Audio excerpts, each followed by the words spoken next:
কতটা সংলাপের পর একেবারে চুপ করে যেতে হয় জানতেই পারতাম না যদি তোমার সঙ্গে না হতো পরিচয়। জানা যেত না জমাট পাথরের মতো একটা সম্পর্কেও আসে ক্ষয়। বোঝা হতো না স্বপ্নে বিভোর বিজয়িনীকেও কিভাবে মানতে হয় পরাজয়। জীবনকে যথাযথ চেনাই হতো না যদি তোমার সঙ্গে না হতো পরিচয়। শ্রাবণের পরিচয় লেগেছিল তোমার গানে, আমাকে পৌষ পর্যন্ত উন্মনা করে রেখেছিল সে গান। কি অদ্ভুত টানে, কি শিহরণ, কি দোদুল দোলা, কি অপরূপ সুখ ভরেছিল পূর্ণ এই প্রাণে। এত সুন্দর করে ভালোবাসার কথা বলতে তুমি, আকাশটাকে দেখাতো আরো অনেক বড়। যখন তাকাতে নিবিড় করে, বৃষ্টি নামতো চড়াচড়ে অবিরাম ঝড়ো ঝড়ো। ঠিক কতটা সময় একজন নারী সুখে ভাসতে পারে, ঠিক কতগুলো মুহূর্ত পার হলে সে চুরমার হয়ে যায় একেবারে। বুঝতেই পারতাম না কাকে বলে দুঃসময় যদি তোমার সঙ্গে না হতো পরিচয়।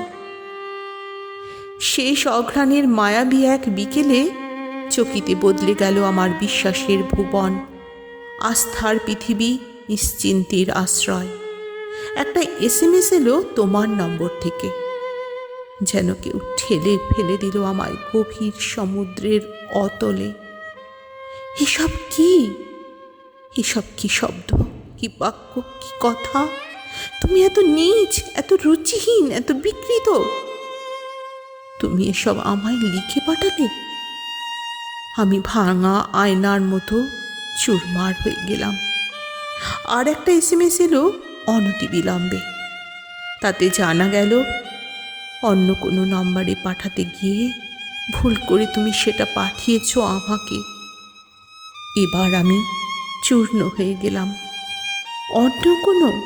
অন্য নাম্বার, অন্য কেউ, যাকে এত সব এমন করে বলা যায়, যার কাছে হওয়া যায় এতটাই বিকৃত, এতটাই নীচ, এতটাই পাশবিক।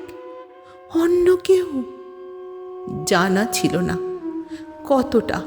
ঠিক কতটা ভালোবাসা দিলে এতটাই পরাস্ত হতে হয়, ঠিক কতটা নির্ভর করলে এতটাই ভরসাহীন একা হয়ে যেতে হয়, ঠিক কতটা প্রাণ খুলে দিলে বোকা হয়ে দেখে যেতে হয় অভিনয়, নিপুণ অভিনয়, ঠিক কতটা এগোনোর পর এতটা পিছিয়ে আসতে হয়, ঠিক কতটা নির্ভয় হওয়ার পর এতটাই ভয় পেতে হয়, ঠিক কতটা হাহাকারে ডুবে বেঁচে থাকা অসহ্য হয়।